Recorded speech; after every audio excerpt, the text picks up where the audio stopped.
நல்லவங்களுக்கு ஏன் இவ்வளவு சோதனை வருகிறது? கடவுள் இருக்கிறார் என்றால் ஏன் அமைதியாக பார்த்துக் கொண்டிருக்கிறார்? இந்த கேள்விக்கு ஆயிரக்கணக்கான ஆண்டுகளுக்கு முன்பே ஸ்ரீமன் நாராயணன் தனது நரசிம்ம அவதாரத்தின் மூலம் ஒரு பதிலை உலகத்திற்கு கொடுத்தார். இது வெறும் ஒரு அரக்கனை அழித்த கதை அல்ல. இது அகங்காரத்திற்கும் பணிவிற்கும் நடந்த போர், பயத்திற்கும் பக்திக்கும் நடந்த போர், அதர்மத்திற்கும் தர்மத்திற்கும் நடந்த போர். அதிலும் முக்கியமாக கடவுள் எங்கே இருக்கிறார் என்ற மனிதனின் நிரந்தரமான கேள்விக்கு கிடைத்த பதில். இன்று நாம் பார்க்கப் போவது நரசிம்ம அவதாரத்தின் முழு பின்னணி, அதன் ஆழமான ஆன்மீக அர்த்தம், பிரகலாதனின் அசைக்க முடியாத பக்தி, இறுதியில் ஏன் பரமாத்மா மனிதனாகவும் இல்லை, மிருகமாகவும் இல்லை என்ற ஒரு அதிசய வடிவத்தை எடுத்தார் என்பதை குறித்து. இந்த கதையை புரிந்து கொண்டால் நமக்குள் இருக்கும் பல பயங்கள், பல சந்தேகங்கள், பல குழப்பங்கள் கரைய ஆரம்பிக்கும். இந்த கதை பூமியில் தொடங்கவில்லை, வைகுண்டத்தில் தொடங்கியது. வைகுண்டத்தின் வாயிலில் ஜயன், விஜயன் என்ற 2 துவாரபாலகர்கள் இருந்தார்கள். அவர்கள் பகவான் விஷ்ணுவின் மீது அளவற்ற அன்பு கொண்டவர்கள். ஆனால் நீண்ட காலம் அதிகாரத்தில் இருந்ததால் அவர்களுக்குத் தெரியாமல் ஒரு சிறிய அகங்காரம் உருவாக ஆரம்பித்தது. ஒரு நாள் சனகன், சனந்தன், சனாதனன், சனத்குமாரர் என்ற 4 மகரிஷிகள் விஷ்ணுவை தரிசிக்க வந்தார்கள். குழந்தைகளைப் போல தோற்றமளித்ததால் ஜயன் மற்றும் விஜயன் அவர்களை உள்ளே அனுமதிக்கவில்லை. அந்த மகரிஷிகள் கோபப்படவில்லை. ஆனால் தர்மத்திற்காக ஒரு சாபம் கொடுத்தார்கள். பக்தனைத் தடுக்கிறவன் இறைவனிடமிருந்து தற்காலிகமாக பிரிய வேண்டும். அப்போது பகவான் விஷ்ணுவே வெளியில் வந்து, இது என் விருப்பப்படி நடந்தது, இந்த சாபமும் என் லீலையின் ஒரு பகுதி என்று கூறினார். பிறகு ஜயன் விஜயனிடம் 2 வழிகளைச் சொன்னார். 7 பிறவிகள் பக்தர்களாகப் பிறந்து மெதுவாக என்னிடம் வாருங்கள், அல்லது 3 பிறவிகள் என் எதிரிகளாகப் பிறந்து என்னாலேயே மோட்சம் பெறுங்கள். இறைவனை விரைவில் அடைய வேண்டும் என்ற ஆசையில் அவர்கள் 2வது வழியைத் தேர்ந்தெடுத்தார்கள். அவர்களின் முதல் பிறவிதான் இரண்யாட்சன் மற்றும் இரண்யகசிபு. இருவரும் கஷ்யப முனிவருக்கும் திதிக்கும் பிறந்தவர்கள். அவர்கள் சாதாரண மனிதர்கள் இல்லை, அசுரர்களின் அரசர்கள். அளவற்ற சக்தி, அளவற்ற அறிவு, ஆனால் அதைவிட அதிகமான அகங்காரம். இரண்யாட்சன் உலகையே கலக்கி பூமியை கடலுக்குள் மறைத்து வைத்தான். அப்போது விஷ்ணு வராக அவதாரம் எடுத்து பூமியை மீட்டார், இரண்யாட்சனையும் அழித்தார். இதுதான் இரண்யகசிபுவின் மனதில் அணையாத கோபமாக மாறியது. விஷ்ணுவை நான் பழிவாங்கியே தீர வேண்டும். அந்த ஒரு எண்ணமே அவனுடைய வாழ்க்கையின் நோக்கமாக மாறியது. அவன் இமயமலைக்கு சென்று ஆயிரக்கணக்கான ஆண்டுகள் கடுமையான தவம் செய்தான். அவ்வளவு கடுமையான தவம். அவன் உடலை எறும்புகள் அரித்தன. தோல் மறைந்தது, எலும்புகள் மட்டும் இருந்தன. ஆனால் மனம் அசையவில்லை. தவத்தின் சக்தியால் 3 உலகங்களும் வெப்பமடைந்தன. தேவர்கள் எல்லோரும் பிரம்மாவிடம் சென்று முறையிட்டார்கள். பிரம்மா அவன் முன் தோன்றினார். என்ன வரம் வேண்டும்? இரண்யகசிபு மிகவும் புத்திசாலி. அவனுக்கு தெரியும், சாகாத வரம் கேட்க முடியாது. அதனால் மிகவும் நுணுக்கமாக வரங்களை கேட்டான். தேவரால் சாகக்கூடாது, அசுரனால் சாகக்கூடாது, மனிதனால் சாகக்கூடாது, மிருகத்தால் சாகக்கூடாது, உள்ளேயும் சாகக்கூடாது, வெளியேயும் சாகக்கூடாது, பகலிலும் சாகக்கூடாது, இரவிலும் சாகக்கூடாது, ஆயுதத்தாலும் சாகக்கூடாது, நிலத்திலும் சாகக்கூடாது, வானத்திலும் சாகக்கூடாது, எந்த உயிராலும் சாகக்கூடாது. பிரம்மா வரம் கொடுத்தார். அந்த கணத்திலிருந்து இரண்யகசிபுவின் மனதில் ஒரு எண்ணம், இனி என்னை யாராலும் அழிக்க முடியாது. இதுதான் மனித வாழ்க்கையின் மிகப்பெரிய மாயை. சக்தி கிடைத்தவுடன் பணிவு வர வேண்டும். ஆனால் பல நேரங்களில் சக்தியோடு சேர்ந்து அகங்காரமும் வளர்கிறது. அறிவு அதிகரிக்கும் போது தாழ்மை வர வேண்டும். ஆனால் சிலருக்கு அறிவே தற்பெருமையாக மாறுகிறது. அதுதான் இரண்யகசிபுவுக்கும் நடந்தது. அவன் 3 உலகங்களையும் கைப்பற்றினான். தேவர்கள் ஓடினார்கள், முனிவர்கள் மறைந்தார்கள், யாகங்கள் நிறுத்தப்பட்டன, வேதம் ஓதுவது தடை செய்யப்பட்டது. எல்லோரும் ஒரே பெயரை மட்டுமே சொல்ல வேண்டும், இரண்யகசிபுவே கடவுள். அவன் தன் சிலைகளை எல்லா இடங்களிலும் வைத்தான். அவனைத் தவிர வேறு யாரையும் வணங்கக்கூடாது என்ற கட்டளை. அந்த நேரத்தில் உலகமே இருளில் மூழ்கியிருந்தது. ஆனால் ஒரு சிறிய ஒளி அமைதியாக பிறக்கப் போகிறது. இரண்யகசிபுவின் மனைவி கயாது கர்ப்பமாக இருந்தாள். அந்த சமயத்தில் தேவேந்திரன் அவளை அழைத்துச் செல்ல முயன்றார். அசுரனின் குழந்தை பிறந்தால் உலகத்திற்கு ஆபத்து. அப்போது நாரத முனிவர் வந்தார். இல்லை, இந்த குழந்தை சாதாரண குழந்தை இல்லை. கயாதுவை தன் ஆசிரமத்திற்கு கொண்டு சென்றார். அங்கு தினமும் விஷ்ணுவின் மகிமை, பக்தியின் ரகசியம், ஆத்ம ஞானம், தர்மம் ஆகியவற்றை போதித்தார். அந்த உபதேசத்தை கயாது சில நேரங்களில் தூங்கிவிடுவாள். ஆனால் அவள் கருவில் இருந்த குழந்தை முழுமையாக கேட்டுக் கொண்டிருந்தது. அதுதான் பிரகலாதன். இதிலிருந்து ஒரு பெரிய ஆன்மீக உண்மை தெரிகிறது. நாம் கேட்கும் ஒவ்வொரு வார்த்தையும் மனதில் மட்டும் பதியாது, அது நம் ஆழ்மனத்திலும் பதிகிறது. கர்ப்பத்தில் இருக்கும் குழந்தைக்குக் கூட நல்ல எண்ணங்கள் சென்றடையும் என்று நம் முனிவர்கள் 1000 ஆண்டுகளுக்கு முன்பே கூறியிருக்கிறார்கள். அதனால்தான் கர்ப்ப காலத்தில் நல்ல நூல்கள், நல்ல இசை, நல்ல சிந்தனை, நல்ல சூழல் மிகவும் முக்கியம் என்று கூறப்படுகிறது. காலம் கடந்தது. பிரகலாதன் பிறந்தான். அவன் சாதாரண குழந்தை இல்லை. பிறந்த நாளிலிருந்தே அவன் முகத்தில் ஒரு அற்புதமான அமைதி, கண்களில் கருணை, இதயத்தில் இறைவன். மற்ற குழந்தைகள் பொம்மைகளோடு விளையாடின. பிரகலாதன் நாராயணா என்று சொல்லிக் கொண்டிருந்தான். மற்ற குழந்தைகள் சண்டையிட்டார்கள். அவன் எல்லோரையும் அணைத்துக் கொண்டான். மற்றவர்கள் வெறுப்பைக் கற்றார்கள். அவன் அன்பைக் கற்றுக் கொடுத்தான். இரண்யகசிபுவுக்கு இது முதலில் மகிழ்ச்சியாக இருந்தது. என் மகன் மிகவும் அமைதியானவன். ஆனால் ஒரு நாள் அவன் தன் மகனை மடியில் உட்கார வைத்து கேட்டான், மகனே, நீ கற்றதில் மிகச் சிறந்த விஷயம் என்ன? அவன் எதிர்பார்த்த பதில், அப்பா, நீங்கள்தான் உலகின் கடவுள். ஆனால் பிரகலாதன் சிரித்துக்கொண்டே சொன்னான், அப்பா, இந்த உலகில் எல்லாவற்றிலும் உயர்ந்தது ஸ்ரீமன் நாராயணனின் திருவடிகளை நினைப்பதுதான். அவரை நினைத்தால் பயம் மறையும். அவரை சரணடைந்தால் வாழ்க்கை நிறைவடையும். அந்த ஒரு வாக்கியம் இரண்யகசிபுவின் இதயத்தில் மின்னல் போல விழுந்தது. என்ன சொன்னாய்? நாராயணன். அவன் முகம் கோபத்தில் சிவந்தது. யார் உனக்கு இதையெல்லாம் கற்றுக் கொடுத்தது? பிரகலாதன் அமைதியாகச் சொன்னான். யாரும் இல்லை அப்பா. அவர் என் உள்ளத்திலேயே இருக்கிறார். ஒரு சிறிய குழந்தை ஒரு பேரரசனிடம் பயமின்றி இவ்வளவு அமைதியாகப் பேசுகிறது. இதுதான் உண்மையான பக்தியின் அடையாளம். பக்தி என்றால் சத்தமாக கத்துவது அல்ல. உள்ளே அசையாத நம்பிக்கை, வெளியே அமைதி. சூழ்நிலை எப்படியிருந்தாலும் இறைவன் என்னுடன் இருக்கிறார் என்ற உறுதி. அந்த உறுதியை எந்த சக்தியாலும் உடைக்க முடியாது. ஆனால் இரண்யகசிபு இன்னும் அதை புரிந்து கொள்ளவில்லை. இந்த விஷ்ணு என்ற பெயரே என் அரண்மனையில் ஒலிக்கக்கூடாது. அவன் உடனே தனது குருமார்களான சண்டன், அமர்கன் ஆகியோரிடம் பிரகலாதனை ஒப்படைத்தான். இவனுக்கு அரசியல் கற்றுக் கொடுங்கள், போர்களை கற்றுக் கொடுங்கள், என்னை வணங்கக் கற்றுக் கொடுங்கள். இந்த விஷ்ணு பக்தியை முழுவதுமாக அழித்துவிடுங்கள். அவர்கள் முழு முயற்சியும் செய்தார்கள். ஆனால் ஒவ்வொரு பாடத்திற்கும் நடுவில் பிரகலாதன் மற்ற குழந்தைகளிடம் ஒரு விஷயத்தை மட்டுமே சொல்லிக் கொண்டிருந்தான். நண்பர்களே, வாழ்க்கை மிகவும் குறுகியது. சிறுவயதிலிருந்தே இறைவனை நினைக்க ஆரம்பியுங்கள். மனம் எதனோடு பழகுகிறதோ அதுவே வாழ்க்கையாக மாறிவிடும். அந்தச் சிறுவனின் வார்த்தைகள் மற்ற குழந்தைகளின் மனதிலும் விதையாக விழ ஆரம்பித்தன. இரண்யகசிபு நினைத்தான், இவன் இன்னும் குழந்தைதான். சில நாட்கள் கழித்தால் இந்த விஷ்ணு பைத்தியமெல்லாம் போய்விடும். ஆனால் நடந்தது அதற்கு நேர்மாறாக இருந்தது. சண்டன், அமர்கன் ஆகிய குருமார்கள் அரசியல், போர்தந்திரம், அசுர வம்சத்தின் பெருமை, அதிகாரத்தின் மகத்துவம் என்று எவ்வளவோ சொல்லிக் கொடுத்தார்கள். ஆனால் ஒவ்வொரு பாடமும் முடிந்ததும் பிரகலாதன் தனது நண்பர்களை அழைத்துக் கொண்டு அமைதியாக அமர்ந்து பேசுவான். நண்பர்களே, இந்த உடல் ஒரு நாள் அழியும். செல்வம் நிலைக்காது, அதிகாரம் நிலைக்காது, புகழ் நிலைக்காது. ஆனால் இறைவனை நினைக்கும் மனம் மட்டும் நம்மை எப்போதும் காப்பாற்றும். அவன் யாரையும் மதம் மாற்றவில்லை, யாரையும் கட்டாயப்படுத்தவில்லை. அவன் செய்த ஒரே விஷயம், அன்பை பகிர்ந்தான், அமைதியை பகிர்ந்தான். இறைவனின் நினைவை பகிர்ந்தான்.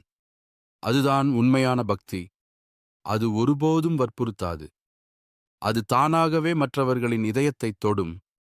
ஒருநாள் சண்டன், அமர்கன் இருவரும் இரண்யகசிபுவிடம் வந்து நடுங்கிக் கொண்டே சொன்னார்கள், மகாராஜா, நாங்கள் கற்றுக் கொடுக்கவில்லை. ஆனால் உங்கள் மகன் மற்ற எல்லா குழந்தைகளுக்கும் விஷ்ணு பக்தியை கற்றுக் கொடுத்துக் கொண்டிருக்கிறான். இதைக் கேட்ட இரண்யகசிபுவின் கோபம் எல்லை மீறியது. அவன் பிரகலாதனை அழைத்து வந்து மீண்டும் கேட்டான், உனக்கு இந்த தைரியம் எங்கிருந்து வருகிறது? பிரகலாதன் சிரித்தான். அப்பா, எனக்கு வரும் தைரியம் என்னுடையது அல்ல. எல்லோருக்கும் சக்தி தரும் அந்த நாராயணனிடமிருந்துதான் வருகிறது. அந்த ஒரு பதில் இரண்யகசிபுவின் அகங்காரத்தை நெருப்பாக மாற்றியது. அவன் மனதில் ஒரு எண்ணம் மட்டும், இவன் என் மகன் இல்லை, என் எதிரி. இதுதான் அகங்காரத்தின் இயல்பு. அகங்காரம் இருக்கும் இடத்தில் உறவுகள் கூட காணாமல் போய்விடுகின்றன. அன்பு மறைந்து விடுகிறது. அதிகாரம் மட்டும் மிஞ்சுகிறது. அவன் அமைச்சர்களை நோக்கி கட்டளையிட்டான், இவனை உடனே கொன்றுவிடுங்கள். அரண்மனை வீரர்கள் ஆயுதங்களுடன் பிரகலாதனைச் சுற்றி நின்றார்கள். ஒருவன் வாளை எடுத்தான், மற்றொருவன் ஈட்டியை எடுத்தான், மற்றொருவன் கதாயுதத்தை உயர்த்தினான். ஆனால் பிரகலாதன் கண்களை மூடினான். ஓம் நமோ நாராயணாய.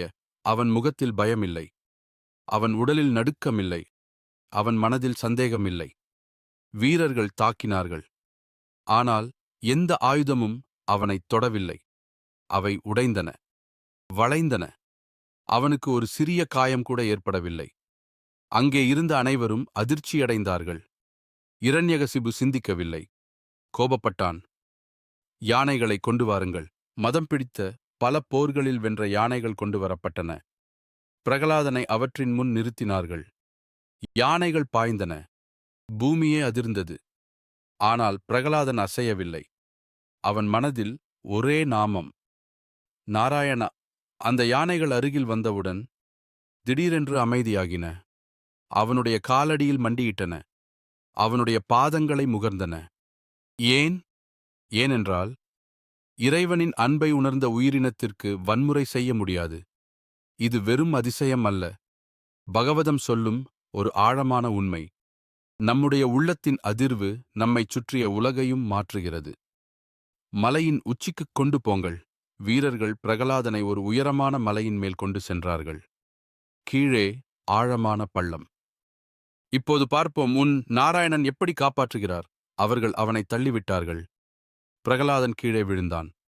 ஆனால் அவன் பூமியைத் தொட்டபோது அது தாயின் மடிபோல் மென்மையாக இருந்தது.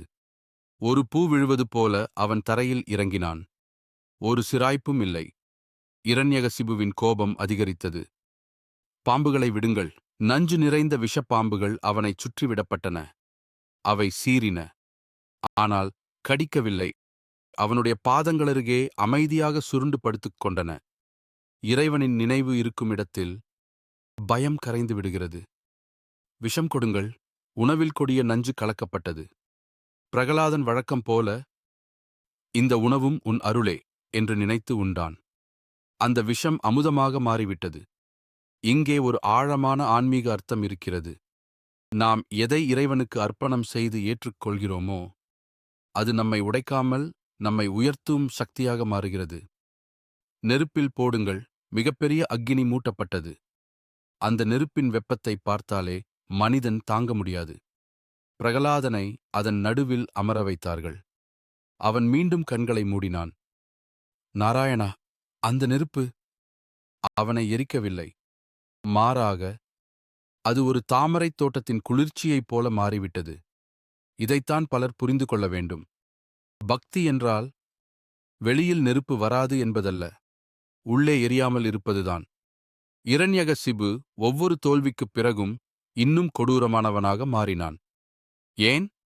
ஏனென்றால் அகங்காரம் தோற்கும்போது முதலில் வருவது கோபம், அடுத்தது வெறுப்பு, இறுதியில் அழிவு. இது இன்று நம் வாழ்க்கையிலும் நடக்கிறது. நம்முடைய கருத்தை யாராவது ஏற்கவில்லை என்றாலே கோபம் வருகிறது. நம்மை மதிக்கவில்லை என்றால் வெறுப்பு வருகிறது. எல்லாமே நம்மைச் சுற்றி நடக்க வேண்டும் என்று நினைப்பதுதான் அகங்காரம். அதை உடைக்கத்தான் இறைவன் சில நேரங்களில் வாழ்க்கையில் சோதனைகளை அனுப்புகிறார். ஒரு நாள் இரண்யகசிபு தனியாக பிரகலாதனை அழைத்தான். அவன் குரல் இந்த முறை கொஞ்சம் அமைதியாக இருந்தது. மகனே, இன்னும் ஒரு வாய்ப்பு தருகிறேன். என்னை கடவுள் என்று ஏற்றுக்கொள். உன் வாழ்க்கை அமைதியாக இருக்கும். பிரகலாதன் மெதுவாக தலையசைத்தான். அப்பா, உங்களை நான் அப்பாவாக மதிக்கிறேன். ஆனால் கடவுளாக ஏற்றுக்கொள்ள முடியாது. ஏனென்றால் நீங்கள் பிறந்தவர். இறைவன் பிறப்பும் இல்லாதவர், இறப்பும் இல்லாதவர். இந்த வார்த்தைகள் இரண்யகசிபுவின் அகங்காரத்திற்கு இறுதியடியாக இருந்தது. அவன் எழுந்து நின்றான். அரண்மனை முழுவதும் நடுங்கியது. எங்கே இருக்கிறான் உன் நாராயணன்? பிரகலாதன் அமைதியாக பதிலளித்தான். எல்லா இடத்திலும். எல்லா இடத்திலுமா? ஆம். இந்த அரண்மனையிலுமா? ஆம். இந்த தூணிலுமா? பிரகலாதன் எந்த தயக்கமும் இல்லாமல் சொன்னான். ஆம் அப்பா, இந்த தூணிலும் இருக்கிறார். இந்த ஒரு பதில்தான் உலக வரலாற்றை மாற்றப் போகிறது. இரண்யகசிபு அந்த பெரிய தூணை நோக்கி நடந்தான். அவன் சிரித்தான். இப்போது உன் நம்பிக்கையின் முடிவை பார்க்கிறேன். அவன் தனது கதாயுதத்தை உயர்த்தினான். முழு சக்தியுடன் அந்த கல் தூணை ஓங்கி அடித்தான். அடுத்த நொடி இதுவரை யாரும் கேட்காத ஒரு சத்தம். அது ஒரு சிங்கத்தின் கர்ஜனை போலவும் இருந்தது. இடியின் முழக்கம் போலவும் இருந்தது. பிரபஞ்சமே பிளக்கும் ஓசை போலவும் இருந்தது. அந்த ஓசையைக் கேட்டவுடன் தேவர்கள் நடுங்கினார்கள். முனிவர்கள் கண்களை மூடினார்கள். அசுரர்கள் பயத்தில் பின்னோக்கி ஓடினார்கள். பூமி அதிர்ந்தது. கடல்கள் கொந்தளித்தன. மலைகள் நடுங்கின. காலமே ஒரு கணம் நின்றது போலிருந்தது. அந்த தூண் மெதுவாக பிளக்க ஆரம்பித்தது. கல்லிலிருந்து ஒளி வெளிப்பட்டது. அந்த ஒளி சாதாரண ஒளியல்ல. அது 1000 சூரியர்கள் ஒன்றாக உதித்தது போலிருந்தது. பிரகலாதன் மட்டும் அமைதியாக நின்றான். ஏனென்றால் அவன் காத்திருந்த தருணம் வந்துவிட்டது. அவன் நம்பிக்கை வீணாகவில்லை. அவன் பக்தி தோற்கவில்லை. அவன் அழைத்த இறைவன் இப்போது தூணிலிருந்து வெளிப்படப் போகிறார். மனிதனும் அல்ல, மிருகமும் அல்ல, இதுவரை யாரும் பார்த்திராத அண்டமே அதிரும் ஒரு தெய்வீக வடிவத்தில் நரசிம்மராக. அந்த தூண் பிளந்த கணம். அது வெறும் கல் உடைந்த சத்தம் இல்லை. அது அகங்காரம் உடைந்த சத்தம். அது அதர்மம் சிதறிய சத்தம். அது பக்தியின் வெற்றி முழக்கம். அந்த பிளவிலிருந்து வெளிப்பட்ட வடிவத்தை பார்த்து 3 உலகங்களும் அதிர்ந்தன. அது மனிதனும் இல்லை, மிருகமும் இல்லை. இரண்டிற்கும் நடுவே இருந்த ஒரு அதிசய தெய்வீக வடிவம். சிங்கத்தின் முகம், மனிதனின் உடல், அக்னியைப் போல ஜொலிக்கும் கண்கள், மலை போன்ற மார்பு, இடியைப் போல ஒலிக்கும் கர்ஜனை, 1000 சூரியர்களின் பிரகாசத்தை விட அதிகமான ஒளி.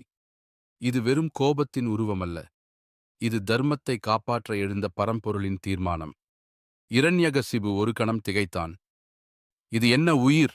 அடுத்த கணமே அவன் தனது கதாயுதத்தை உயர்த்தினான். ஏனென்றால் அகங்காரம் உண்மையை உணர்ந்த பிறகும் சரணடையாது. அது கடைசி நொடி வரை போராடும். நரசிம்மர் ஒரு கர்ஜனை செய்தார். அந்த கர்ஜனையின் அதிர்வால் அரண்மனையின் தூண்கள் நடுங்கின. தேவர்கள் மலர்களைப் பொழியத் தொடங்கினார்கள். ஆனால் இன்னும் யாருக்கும் அருகில் செல்ல தைரியம் இல்லை. அனைவருக்கும் தெரிந்தது, இப்போது நடைபெறுவது ஒரு சாதாரண யுத்தமல்ல. இது தர்மத்தின் தீர்ப்பு. இரண்யகசிபு தனது ஆயுதங்களை ஒன்றன் பின் ஒன்றாக எறிந்தான். வாள், ஈட்டி, கதாயுதம், சக்கரம். அவன் அறிந்த எல்லா அஸ்திரங்களும். ஆனால் நரசிம்மரின் முன்னால் அவை அனைத்தும் சக்தியற்றவையாகிவிட்டன. ஏன்? ஏனென்றால் அறிவால் வெல்ல முடியாததை அருளால் மட்டுமே வெல்ல முடியும். அதிகாரத்தால் அடைய முடியாததை பக்தியால் அடைய முடியும். அதர்மத்தின் பலம் எவ்வளவு பெரியதாக இருந்தாலும் அது காலவரையுடையது. தர்மம் சில நேரங்களில் தாமதமாக வெல்வது போலத் தோன்றலாம். ஆனால் அது ஒருபோதும் தோற்காது. நரசிம்மர் மின்னல் வேகத்தில் முன்னேறினார். இரண்யகசிபுவை பிடித்தார். அவன் தப்பிக்க முயன்றான். வானத்திற்கு எழுந்தான். பூமிக்குள் இறங்க முயன்றான். மந்திரங்களை உச்சரித்தான். மாயைகளை உருவாக்கினான். ஆனால் எந்த சக்தியும் உதவவில்லை. ஏனென்றால் பரம்பொருளிடமிருந்து கிடைத்த வரத்தை பரம்பொருளே மீறாமல் நிறைவு செய்யப் போகிறார். அதுதான் இந்த அவதாரத்தின் மிகப்பெரிய அதிசயம். இப்போது கவனமாகப் பாருங்கள். பிரம்மா கொடுத்த ஒவ்வொரு வரத்தையும் இறைவன் உடைக்கவில்லை. அதை மதித்தார். ஆனால் அதற்கு அப்பாற்பட்ட வழியை தேர்ந்தெடுத்தார். இரண்யகசிபு மனிதனால் சாகக்கூடாது என்றான். நரசிம்மர் முழுமையான மனிதர் இல்லை, மிருகத்தாலும் சாகக்கூடாது என்றான். அவர் முழுமையான சிங்கமும் இல்லை, பகலில் சாகக்கூடாது என்றான். இரவில் சாகக்கூடாது என்றான். அவர் வந்தது சந்தியா வேளை, பகலும் இல்லை, இரவும் இல்லை. வீட்டுக்குள் சாகக்கூடாது என்றான். வெளியிலும் சாகக்கூடாது என்றான். அவர் அரண்மனையின் வாசற்படியில் அமர்ந்தார். அது உள்ளேயும் இல்லை, வெளியேயும் இல்லை. நிலத்தில் சாகக்கூடாது, வானத்திலும் சாகக்கூடாது. அவரை தன் மடியில் வைத்தார். அது பூமியும் இல்லை, வானமும் இல்லை. ஆயுதத்தால் சாகக்கூடாது என்றான். நரசிம்மர் ஆயுதத்தை பயன்படுத்தவில்லை, தனது கூர்மையான நகங்களையே பயன்படுத்தினார். எந்த உயிராலும் சாகக்கூடாது என்றான். ஆனால் வந்தது இறைவனின் அவதாரம். இந்த நிகழ்வு நமக்கு ஒரு பெரிய உண்மையை கற்றுக் கொடுக்கிறது. மனிதன் எவ்வளவு புத்திசாலியாக திட்டமிட்டாலும் இறைவனின் ஞானம் அதைவிட எல்லையற்றது. நரசிம்மர் தனது கூர்மையான நகங்களால் இரண்யகசிபுவின் மார்பை பிளந்தார். அது வெறும் உடலை கிழித்ததல்ல, அகங்காரத்தின் இதயத்தையே கிழித்தது. அவன் உயிர் பிரிந்தது. 3 உலகங்களும் ஒரு பெரும் அமைதியை உணர்ந்தன. பல ஆண்டுகளாக ஒடுக்கப்பட்ட தர்மம் மீண்டும் சுவாசித்தது. தேவர்கள் ஆனந்தக் கண்ணீர் வடித்தார்கள், முனிவர்கள் மந்திரங்களை ஓதினார்கள், மலர்கள் வானத்தில் இருந்து பொழிந்தன. ஆனால் ஒரு விஷயம் மட்டும் இன்னும் முடிவடையவில்லை. இரண்யகசிபு இறந்துவிட்டான். ஆனால் நரசிம்மரின் உக்கிரம் இன்னும் அடங்கவில்லை. அவருடைய கோபம் உலகத்தை எரிக்கும் அளவிற்கு இருந்தது. தேவேந்திரன் அருகில் செல்லத் தயங்கினார். பிரம்மா பயந்தார். சிவபெருமானும் அந்த தருணத்தின் மகத்துவத்தை அமைதியாக கவனித்தார் என்று புராணங்கள் விவரிக்கின்றன. மகாலட்சுமியே உடனே முன் செல்லவில்லை. ஏனென்றால் இது சாதாரண கோபமல்ல, இது தனிப்பட்ட உணர்ச்சி அல்ல, தர்மத்தை காக்க எழுந்த தெய்வீக சக்தியின் உச்ச வெளிப்பாடு. அப்போது அனைவரும் ஒரே ஒருவரை நோக்கிப் பார்த்தார்கள். பிரகலாதன், ஒரு சிறிய குழந்தை, மெல்ல முன்னே நடந்தது. அவன் முகத்தில் பயமில்லை, ஏனென்றால் அவன் பார்க்கும் வடிவம் கோபமான சிங்கம் அல்ல. அவன் வாழ்நாள் முழுவதும் அழைத்த தனது நாராயணன். அவன் மெதுவாக நரசிம்மரின் திருவடியில் விழுந்தான். என் நாதா! அந்த ஒரு வார்த்தை, அந்த ஒரு சரணாகதி, அந்த ஒரு அன்பு. உடனே நரசிம்மரின் கண்கள் கருணையால் நிரம்பின. அவர் தனது கரத்தை நீட்டி பிரகலாதனின் தலையைத் தொட்டார். அந்த தொடுதல் மோட்சத்தின் தொடுதல். அந்த கணத்தில் நரசிம்மர் உக்கிரத்திலிருந்து சாந்தமாக மாறினார். இதுதான் பக்தியின் சக்தி. பயம் செய்ய முடியாததை அன்பு செய்து முடிக்கிறது. நரசிம்மர் பிரகலாதனை நோக்கி கூறினார், மகனே, என்னிடம் ஒரு வரம் கேள். பிரகலாதன் தலைகுனிந்தான். பிரபு, உங்களை வணங்குவதற்கே நான் வந்தேன், வரம் வாங்குவதற்காக அல்ல. எவ்வளவு பெரிய வார்த்தை! உண்மையான பக்தி கடவுளிடம் பட்டியல் கொடுக்காது, அவரையே விரும்பும், அவரது இருப்பையே வரமாகக் கருதும். நரசிம்மர் மீண்டும் கேட்டார். ஏதாவது கேள். பிரகலாதன் அமைதியாகச் சொன்னான். எனக்கு ஒரு ஆசை இருந்தால் அது கூட ஒரு ஆசையாகிவிடும். எனவே எனக்குள் ஆசையே இல்லாத மனதை தாருங்கள். இதுவே பகவதத்தின் உச்ச ஞானம். ஆனால் அதற்குப் பிறகு அவன் ஒரு வேண்டுகோள் வைத்தான். என் தந்தை அறியாமையால் உங்களுக்கு எதிராக நடந்தார், அவரை மன்னித்து அருளுங்கள். இதைக் கேட்ட நரசிம்மர் சிரித்தார். பிரகலாதா, உன்னைப் போன்ற ஒரு மகன் பிறந்ததாலேயே உன் தந்தையின் பல தலைமுறைகள் உயர்ந்துவிட்டன. இதுதான் சனாதன தர்மத்தின் அழகு. பக்தன் தன்னை துன்புறுத்தியவருக்குக் கூட நன்மையையே வேண்டுகிறான். அதுவே இறைவனின் குணம்.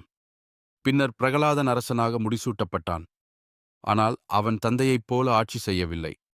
அவன் மக்களை ஆளவில்லை, அவர்களுக்கு சேவை செய்தான். அதிகாரத்தை அனுபவிக்கவில்லை, அதை ஒரு பொறுப்பாக ஏற்றுக்கொண்டான். ஏனென்றால் அகங்காரத்தில் வளர்ந்தவன் அரசன் ஆகலாம், ஆனால் பணிவில் வாழ்பவன்தான் ராஜரிஷி ஆக முடியும். இப்போது இந்த கதையின் ஆழமான ஆன்மீக அர்த்தத்தை பார்ப்போம். இரண்யகசிபு வெளியில் வாழ்ந்த ஒரு அரக்கன் மட்டுமல்ல, அவன் நமக்குள்ளும் இருக்கிறான். நான், எனக்கு, என்னுடையது என்று பிடித்துக்கொண்டு வாழும் அகங்காரம்தான் இரண்யகசிபு. பிரகலாதன் யார்? நமக்குள் இருக்கும் தூய பக்தி, அப்பாவித்தனம், உண்மை, நம்பிக்கை. அப்படியென்றால் அந்த தூண் என்ன? அது நம் இதயம். வெளியே பார்த்தால் வெறும் கல் போலத் தோன்றும். ஆனால் உள்ளே இறைவன் மறைந்திருக்கிறார். அகங்காரம் அந்த தூணை உடைக்கும் தருணத்தில் உள்ளிருந்த இறைவன் வெளிப்படுகிறார். அதனால்தான் இந்த கதை வெறும் புராண வரலாறு அல்ல. ஒவ்வொரு மனிதனின் ஆன்மீக பயணமும் இதுதான். இன்று பலர் கேட்கிறார்கள், கடவுள் எங்கே? பிரகலாதனின் பதில் இன்று கூட அதேதான். அவர் கோவிலில் மட்டுமில்லை, வேதத்தில் மட்டுமில்லை, வானத்தில் மட்டுமில்லை, ஒவ்வொரு அணுவிலும், ஒவ்வொரு உயிரிலும், ஒவ்வொரு மூச்சிலும், ஒவ்வொரு இதயத்திலும். அவரை காணாததற்குக் காரணம் அவர் இல்லாததல்ல, நம் கவனம் வெளியே இருப்பதுதான். நரசிம்ம அவதாரம் நமக்கு 3 நிரந்தரமான உண்மைகளை கற்றுக் கொடுக்கிறது. முதல், அகங்காரம் எவ்வளவு பெரியதாக இருந்தாலும் அது இறுதியில் வீழும். இரண்டாவது, உண்மையான பக்தியை எந்த சக்தியாலும் அழிக்க முடியாது. மூன்றாவது, இறைவன் தாமதிக்கலாம், ஆனால் ஒருபோதும் கைவிட மாட்டார். அவர் சரியான நேரத்தில், சரியான வடிவத்தில், சரியான வழியில் நிச்சயமாக வருவார். அதனால்தான் இன்று வரை கோடிக்கணக்கான பக்தர்கள் நரசிம்மரை பயம் போக்கும் தெய்வம், ஆபத்திலிருந்து காப்பவர், தர்மத்தின் காவலர், சரணாகத வத்சலன் என்று வணங்குகிறார்கள். நீங்கள் வாழ்க்கையில் எவ்வளவு பெரிய சோதனையை சந்தித்தாலும் பிரகலாதனை நினைவில் கொள்ளுங்கள். உங்கள் மனத்தில் எவ்வளவு பெரிய அகங்காரம் எழுந்தாலும் இரண்யகசிபுவை நினைவில் கொள்ளுங்கள். இறைவன் என்னை மறந்துவிட்டாரோ என்ற சந்தேகம் வந்தால் தூணிலிருந்து வெளிப்பட்ட நரசிம்மரை நினைவில் கொள்ளுங்கள். ஏனென்றால் இறைவன் வராத இடம் எதுவுமில்லை. அவர் காக்க முடியாத நிலை எதுவுமில்லை. அவர் மாற்ற முடியாத வாழ்க்கை எதுவுமில்லை. நம் பணி ஒன்றே, பிரகலாதனைப் போல அசையாத நம்பிக்கையுடன் இருப்பது. அந்த நம்பிக்கை இருக்கும் வரை ஒவ்வொரு இருளுக்கும் ஒரு விடியல் உண்டு. ஒவ்வொரு அநீதிக்கும் ஒரு முடிவு உண்டு. ஒவ்வொரு பக்தனுக்கும் ஒரு நரசிம்மர் நிச்சயமாக உண்டு. ஸ்ரீ லக்ஷ்மி நரசிம்ம பரபிரம்மனே நம். ஓம் நமோ நாராயணாய.